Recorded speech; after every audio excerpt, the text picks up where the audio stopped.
हो जाएगा। जाओ जी। इस वक्त बातचीत करने के लिए हमारे साथ बीजेपी के महानगर अध्यक्ष गाजियाबाद इस वक्त मौजूद हैं। अध्यक्ष जी, आज योगी आदित्यनाथ जो है मुख्यमंत्री उत्तर प्रदेश आज गाजियाबाद आए थे, क्या कुछ कारण है आने का, क्या कुछ कार्यक्रम था, क्या कहेंगे उसको लेकर? पूज्य महाराज जी का आज गाजियाबाद आगमन हुआ और बहुत ही शुभ दिन है आज। जो सीएल भारत सरकार का एक उपक्रम है, उसको 50 वर्ष पूरे हुए। 50 वर्ष पूरे होने के उपलक्ष्य में आज वहाँ एक आयोजन था डेटा सेंटर, और उसका शिलान्यास और भूमि पूजन पूज्य योगी महाराज जी के कर कमलों के द्वारा हुआ और मैं उस कार्यक्रम में उपस्थित था। देखिए, सीएल जो कि एक बीमारू कंपनी बन गई थी, जो कि आर्थिक रूप से कष्ट में थी, 200 करोड़ रुपए का डिविडेंड आज उन्होंने सौंपा है, जो हमारे केंद्रीय मंत्री हैं माननीय जितेंद्र सिंह जी। तो ये वहाँ के सीएमडी ने आज वो एक 200 करोड़ का एक चेक सौंपा, एक बड़ा कार्यक्रम हुआ, शिलान्यास हुआ, और महाराज जी ने एक पूरी की पूरी एक तरीके से मोटिवेशन का एक काम करने का पूरा एक निश्चय किया आज। तो सीएल में कार्यक्रम था, लगे हाथी आज यहाँ विकास कार्यों की समीक्षा गाजियाबाद और आसपास के क्षेत्रों में। एक गाजियाबाद पूरे देश में एक मॉडल सिटी बने, उसके लिए आज महाराज जी ने एक विशेष पटकथा लिखी है, और उनकी अभिलाषा है कि गाजियाबाद जो है वो ग्रेटर गाजियाबाद बने। गाजियाबाद में लोनी, मुरादनगर, खोड़ा इत्यादि को जोड़कर 50 लाख से अधिक आबादी का, जैसे मुंबई है, इस प्रकार से ग्रेटर गाजियाबाद बनके और भारत में नंबर 1 की सिटी गाजियाबाद बने, उसके लिए आज विकास कार्यों को लेके आज बड़ी बैठक महाराज जी ने यहाँ पर ली है। अच्छा, मानसरोवर भवन भी सीएम का जो है ड्रीम प्रोजेक्ट था, आज यहाँ भी पहुंचे हैं, और जो एक तीसरा जत्था था वो भी कल के लिए रवाना होगा, उसको लेकर क्या कहें? देखिए, कैलाश मानसरोवर की यात्रा एक हजारों वर्ष से चलने वाली धार्मिक यात्रा है, एक दुर्गम यात्रा है। पहले तो असंभव थी ये, क्योंकि इसमें कई देशों का बीच में पड़ता है, इसमें चाइना बीच में है, तिब्बत है, और ठंड बहुत है, ऑक्सीजन कम है। तो उन परिस्थितियों में भगवान भोलेनाथ की कृपा से यात्रा होती है, ओम पर्वत के दर्शन होते हैं, और ऐसा माना जाता है साक्षात भगवान भोलेनाथ वहाँ उपस्थित हैं। तो यहाँ पर तीर्थ यात्री यात्रा से पहले आ जाएं, उनको हर प्रकार की काउंसलिंग करना, उनको धार्मिक किताबें देना, उनको किसी परिस्थिति विशेष में यदि फंस जाएं तो उससे कैसे निकलना, अपनी जान कैसे बचाना, उस सब की काउंसलिंग होती है। यहाँ पर आराम से यहाँ रुकते हैं, भोजन प्राप्त करते हैं। कई बार क्या होता है, शाम को वो आ गए, मान लो केरल से कोई व्यक्ति आएगा, दिल्ली से उसकी फ्लाइट है, तो यहाँ गाजियाबाद में आराम से रुक जाएगा, रात को रुकने की कोई जगह नहीं होती, तो आराम से रुकेंगे, भोजन उन्हें यहाँ पर मिलता है, ये सब निःशुल्क है। मुख्यमंत्री ने किट भी उन्हें बांटी गई है। देखिए, मुख्यमंत्री जी ने, वो तो एक टोकन ऑफ रेस्पेक्ट किट है, उसमें कुछ कपड़े हैं, कुछ दवाइयाँ हैं, कुछ किताबें हैं, वो तो है। परंतु एक बड़ी चीज ये है कि जो यात्रा पूरी करके आ जाएंगे, पूरे भारत में ऐसा कहीं नहीं है, 1 लाख रुपए का अनुदान सभी यात्रियों को उनके अकाउंट में डायरेक्ट पहुंचेगा आरटीजीएस के माध्यम से।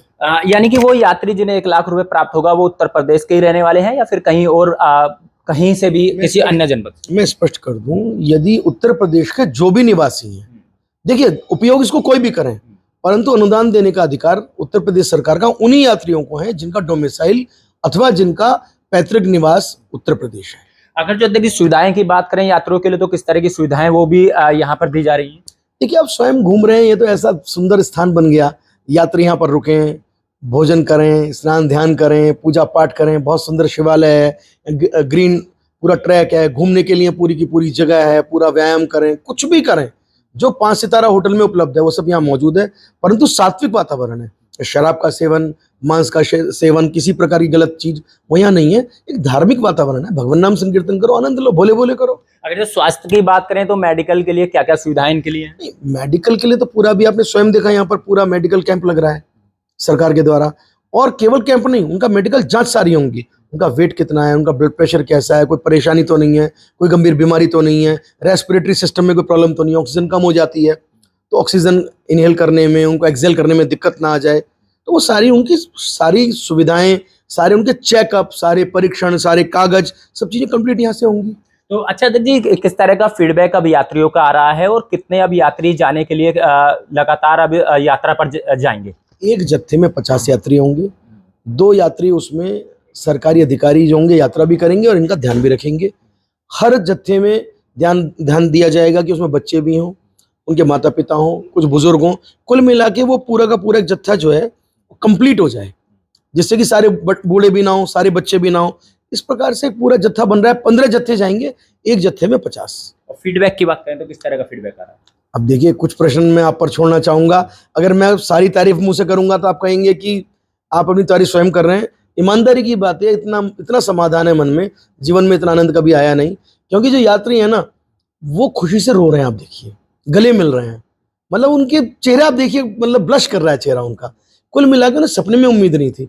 पूर्ववर्ती सरकारों ने तो तुष्टिकरण का काम किया, हज हाउस बनाने का काम किया, और हज हाउस बनाकर भी ठगा हमारे मुस्लिम समाज को। कहाँ चालू हुआ हज हाउस? वो डूब क्षेत्र में बना दिया, करोड़ों अरबों रुपए खा गए। और आज योगी जी ने इतना सुंदर न केवल ये कैलाश मानसरोवर भवन बनाया है, बनाकर यात्रियों का सम्मान कर रहे हैं, उनको किट दे रहे हैं, तिलक चंदन कर रहे हैं, डीएम साहब उनको पटका डाल रहे हैं, शिवालय में वो पूजा अर्चना कर रहे हैं, बढ़िया उनको भोजन प्रसादी मिल रही है, शानदार तरीके भोले भोले हो रही है, और क्या होगा। अच्छा अध्यक्ष जी, कई लोगों का कहना है कि कई साल से जो मानसरोवर भवन था ये बंद भी था, इसको लेकर क्या कहेंगे? जो लोगों में किस तरह की? कैलाश मानसरोवर भवन कभी बंद नहीं हुआ। ये भवन हमारा 3 साल पहले बन गया था। जिस दिन बना था उस दिन शिवालय की स्थापना हुई, उस दिन से शिवालय चलता है। हमारे अभी ब्रह्मलीन हो गए पिछले हफ्ते, कैलाशाचार्य थे, क्या नाम था उनका, उनका भी उदय जी, उनका भी शरीर पूरा हो गया, तो लगातार पिछले हफ्ते तक वो पूजा कर रहे थे, अभी पूजा अर्चना चल रही है।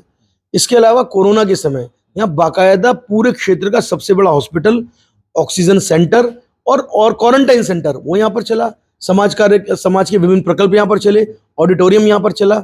और अब जब कैलाश यात्रा चल रही है तो इसके लिए काम में आ रहा है, और हमने प्रपोजल दिया है कि इसके बाद में चाहे वो विभिन्न समाजों की, जैन समाज की यात्रा हो, सिख समाज की यात्रा हो, कोई भी हमारी धार्मिक यात्राएं, वो अमरनाथ जी की यात्रा है, वो कांवड़ यात्राएं, हरिद्वार की यात्रा है, 4 धामों की यात्राएं, उसमें केदारनाथ है, उसमें गंगोत्री है, उसमें यमुनोत्री है, और इसके अलावा जगन्नाथ जी की यात्राएं चले।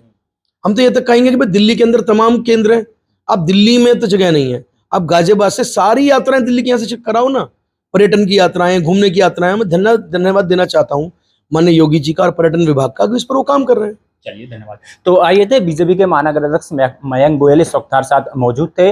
आज योगी आदित्यनाथ जो है गाजियाबाद पहुंचे और मानसरोवर भवन से मानसरोवर यात्रियों को किट देकर रवाना किया। हालांकि एक जत्थे में फिलहाल यहां से 15 जत्थे रवाना होंगे और आज तीसरा जत्था रवाना हुआ था, जिसमें कि 50 लोग, उसमें 50 यात्री शामिल हैं।